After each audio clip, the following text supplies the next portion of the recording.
And we didn't get a chance to talk about Deion and his contract extension on Friday. I put out a video, you wrote a column, but it happened after Friday's show. So we have not really had a chance to address it on the show.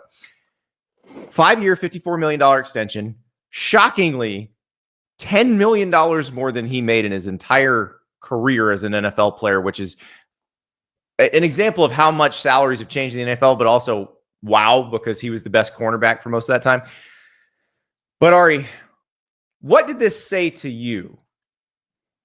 Yeah, okay. I wrote a column about this when it happened the day of, and I wanted to say thank you for going live alone a few times while I was dealing with some family stuff. So I really appreciate that. You did a great job, and I was listening along, and it felt good. I almost heckled you at one point. You should have. Yeah, I should have just been like, you're an idiot. No, this is no. When I'm saying that Coach Prime's still a bargain, and you want to see me do math live on the show? I did. Go back and watch that Coach Prime video because I explained to you just based on the ticket sales why he's paying for himself. But go ahead, Ari. Yeah, the funniest thing about that was like that video could have been 40 seconds, but you did a really good job of explaining it because like how dare you tell people how the sausage is made? No, but like if you don't understand that, like you did a really good job of laying out. Like, I mean, I think that from Colorado's standpoint, it's unequivocally been a success. Now, like on this show, we do a lot of talking about football and how good they can be, but from their investment standpoint, like that's not even a discussion, right? Like that's they're making money hand over fist on this whole thing. So here's my theory, and I don't know if I'm going to be right on this. I've been wrong about Deion the entire way, but I wrote a column on Saturday that's not my theory, which is if you were not bought into Deion Sanders yet, now's the time to do it because he has the benefit of time and, proof of concept. I think that what he did at Colorado last year was incredibly impressive. And granted, I know that he had Shedeur Sanders and Travis Hunter on the team and that goes a long way in the Big 12 and helping you win games. But that kind of makes me feel like even more hopeful that if you think that the two players that they had there were the whole thing, that he could get those guys back and has, a 5-star freshman on the roster right now at the quarterback position. But here's my theory.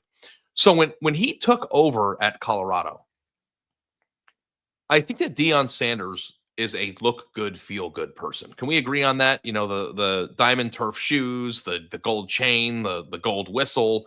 Like he is just like custom blender sunglasses that he has a deal glasses, for. His cleats, the way he played the game. He's a flashy individual. That's a fair thing, right?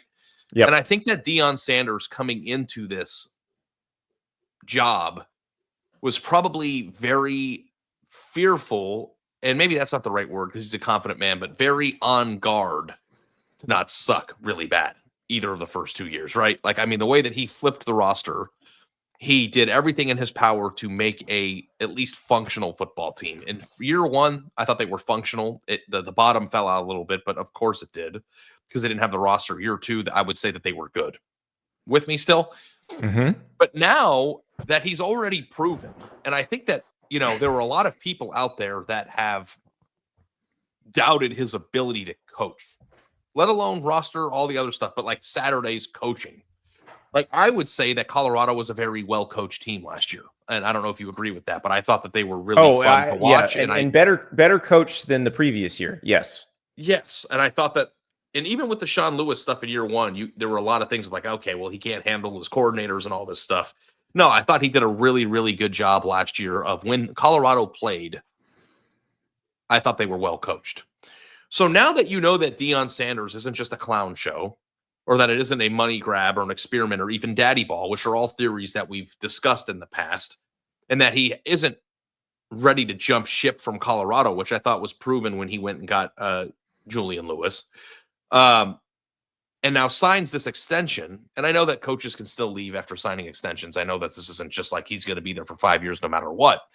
But if he doesn't have that need to show that he's a good coach or to show that Colorado isn't going to stink, and he actually can build it the right way in the sustainable way, I think that it's possible with this extension and the proof of concept that he's already shown that he and his staff might alter how they go about building their roster.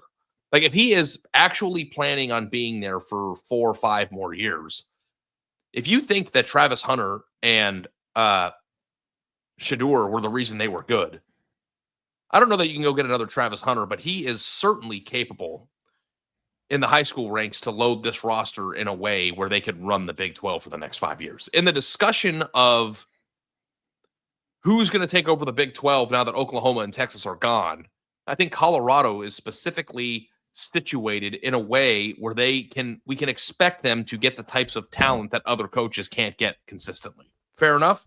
So I don't know. And I also think there's a Deion Sanders, like we've talked about the Nick Saban discount back in the day. We had a discussion with Steve Wiltfong about, does Georgia get a discount based on the way it puts players in the NFL?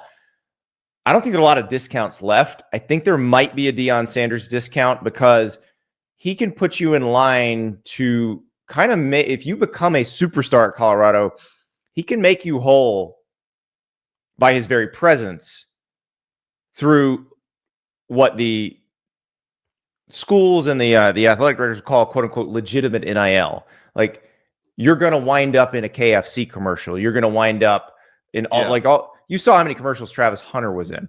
Like, you're going to wind up in those sorts of situations by proximity to Deion in a way that you don't have by proximity to Ryan Day or proximity to Kirby Smart. So without the need to flip the roster, because I don't know if this is blasphemous, but if Colorado is not as good as they were last year, I think that's okay. Right? Like, we're not in like Deion.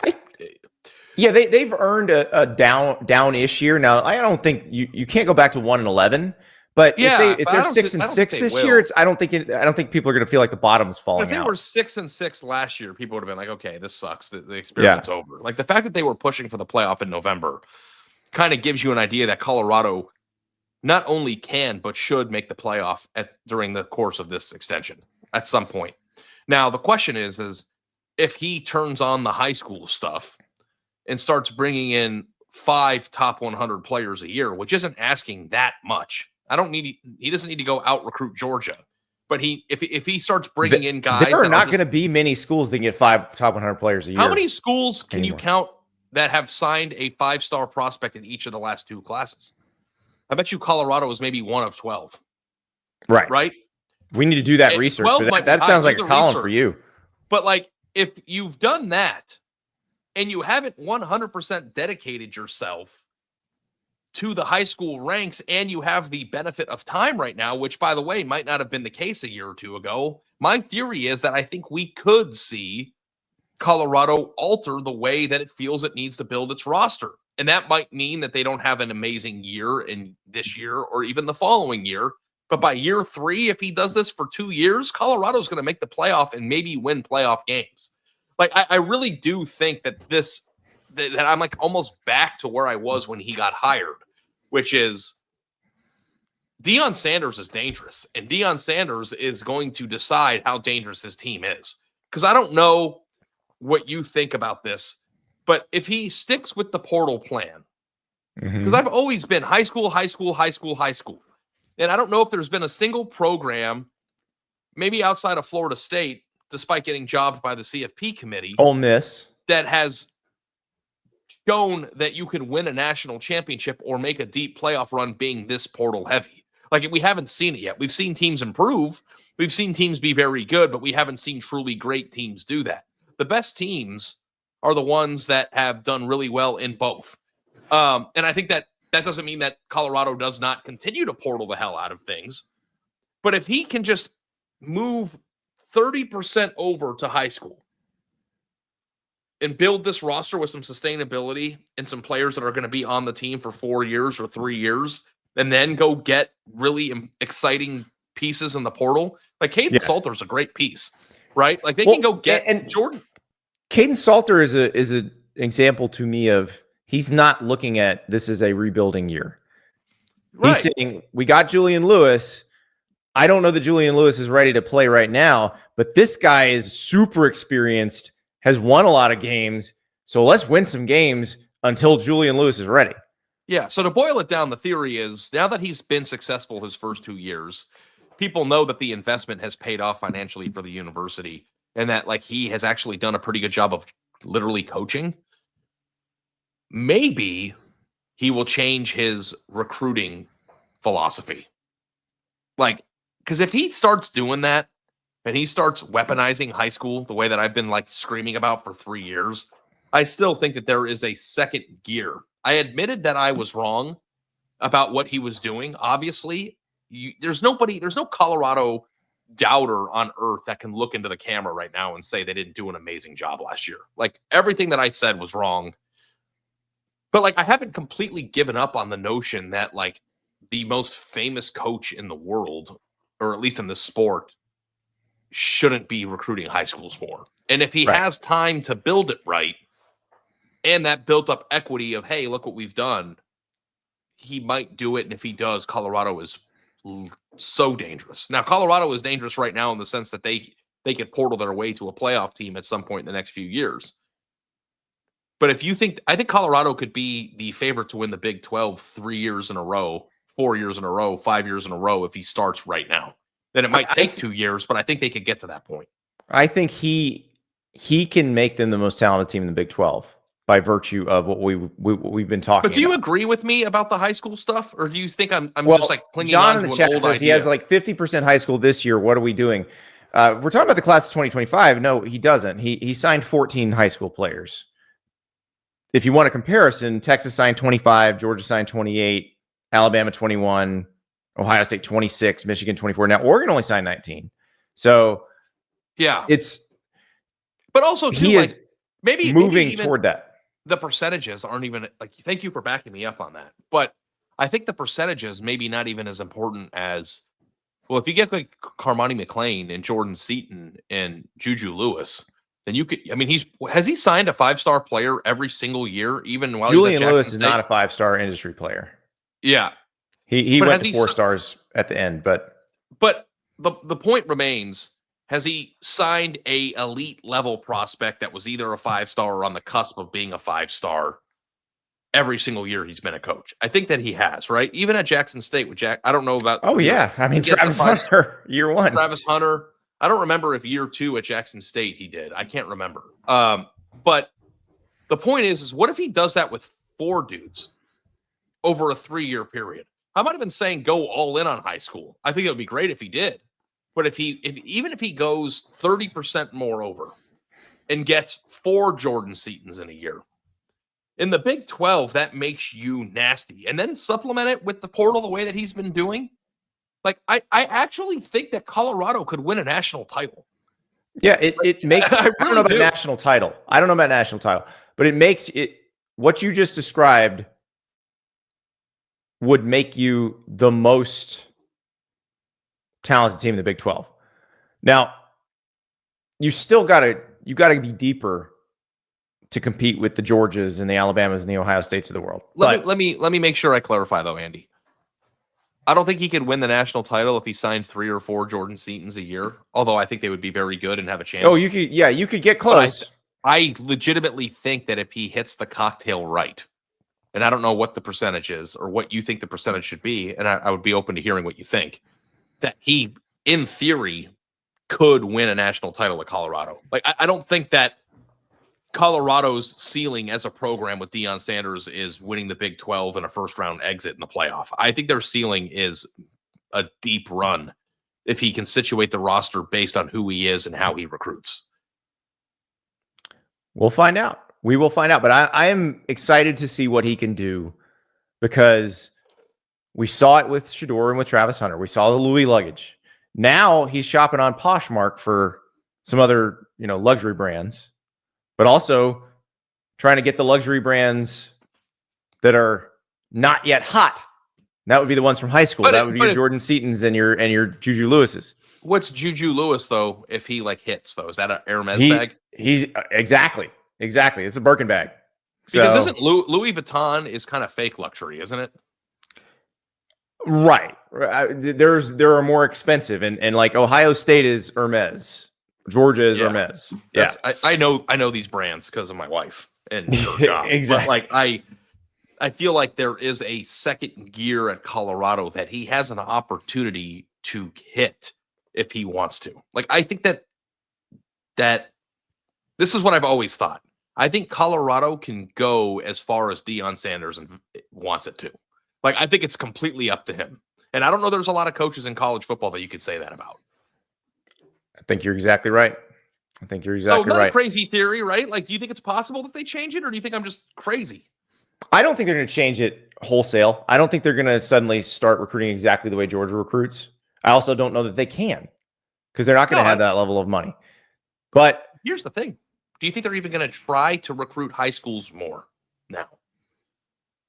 I think they're going to have to. They're going to try to win, Ari. So they're going to do what they have to do to win. And if that means... this is the same thing that we've been arguing about, though. Are you buying a house to live in, or are you flipping? Ari, I know you want him to do it a certain way. Yeah. He's not going to do it the way you want him to do it. But now that he wants to live in the house, you want to build it the right way. I bought this car, right? I could go get a new paint job and new rims and reupholster the thing, not touch the engine, and probably flip it for $1,200 or $1,500 profit. But I want to have the car for the rest of my life.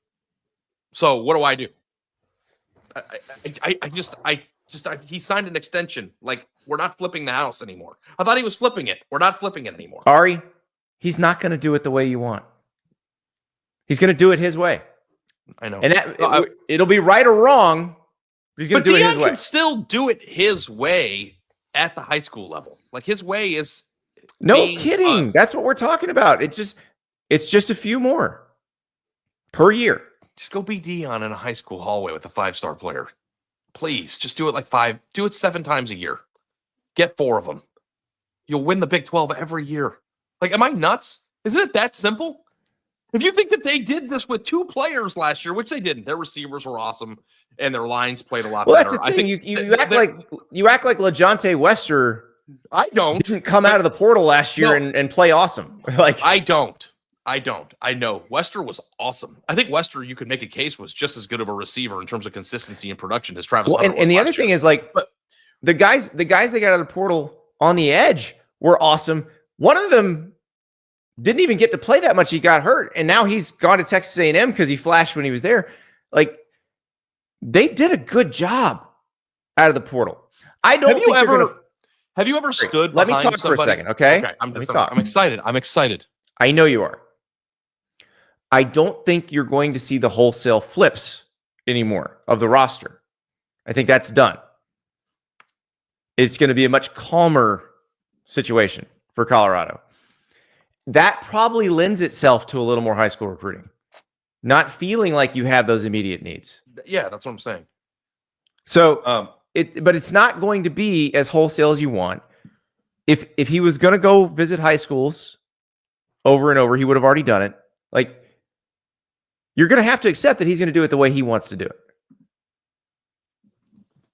Who does it the Ari way, Vance asks? Every single team that's won the national title in my Kirby lifetime. Smart, Ryan Day, Nick Saban did. Like, a lot of people. Last thing I'm going to say. Have you ever stood behind somebody at the self-checkout at the grocery store and, like, watch them fumble around and mess it up? And you, like, know exactly. Yes. This isn't, you know, that feeling where you feel like, I know exactly how to weigh your grapes. You're saying Deion is the guy at the self-check. You're saying Deion's writing a check in the express lane is what you're saying. No, I'm saying I have a feeling of, like, when I'm behind the person at the self-checkout who's struggling, and, like, I know exactly how things would go if they did it that way. Like, I feel that way about Colorado, where it's like they're doing a great job. They're not holding up the line, but they're struggling with one item that I know how to ring out, and I'm telling them how to ring it out. And, like, everybody's like, they're not going to ring it out that way. And it's like, my way is right? Like, don't argue with me about whether he's going to do it. This is not your way. Yeah, no, call it like Nick Saban's way or Ryan Day's way. Ryan Day's way. You know, every single coach that can walk into a hallway and blow the socks off of the entire student body, that way. Like, isn't that, like, I sometimes feel like I'm taking crazy pills because you're like, he's not going to do it your way. But Andy, I just want you to agree with me that my way or that way is the right way. I've said it a million times. I don't have, why do I have to keep saying it? I know it is. Okay. He's not going to do it, though. Why? It drives me insane. Why? Because he doesn't want to, Ari. It drives me insane because, like, I feel like people think I'm a Deion hater, and I'm actually the biggest Deion fan. Like, I'm the one who's, like, Deion. You're right there, man. Go make a deep the playoff biggest run. Deion You're fan right who just there. compared him to the guy at the self-checkout who doesn't know how to use the self-checkout. No, I'm saying I'm that feeling that I have. I'm not calling him the person. I'm saying I have the feeling of like, I can fix this. And I feel like I'm telling you in the chat how close they are to being awesome every year. And every single person is like, oh, it's like, come on. Like, do you not see what I see here? Like, it's right there. Just go do that little thing, that little adjustment, and you could be awesome every year. But people don't do that. People don't do that. Like, what have I said about Lincoln Riley for years? Just call somebody who works at Georgia, ask them how they practice, and then just do that. Is he going to do that? No, he's not going to do that. For being a head coach to begin with was his stardom, and he's not weaponizing it fully, and it drives me crazy. But, like, again, I was wrong last year, so maybe he'll win a national title without doing it this way. I don't know. He's awesome. I hope Deion is awesome. And I hope he brings up the self-checkout thing when he does. But, like, listen to me. And, like, somebody from a fan site will clip the first part. They're not going to clip this part because it doesn't fit the likes on Twitter. He's awesome. He is so awesome. It's awesome to watch. But Colorado is a thing. He did it. Like, he freaking did it, Andy. Like, I didn't think he would be able to. I thought he would be awesome at the beginning. Then I thought he would suck because he was doing it this way. And then he was still awesome. Now imagine if he just takes that last 20% step, which I know he knows is important. Don't act like it's not important. He knows it's important. If he just does it, they'll be awesome. They will be awesome. That's my take. Thank you, Ari. I'm passionate. I'm glad it gets you excited. I'm glad it gets you pumped up. And I agree with you. You know what? The self-checkout line probably was bad. You know when your daughter is running around the house and you can see how she's going to fall before she falls and you can't stop it? That's how I feel. I love the certainty. I love the certainty with people who are clearly better than us at this. But that's okay. But I used to think that Colorado would fail if he didn't do it. And I was wrong about that. I don't think Colorado's going to fail. I think that they have a really, really high ceiling. And I think their ceiling is if you did like tiers of ceilings, maybe we should do that this year. Programs who have the highest ceilings. I think Colorado with Deion is in the highest tier.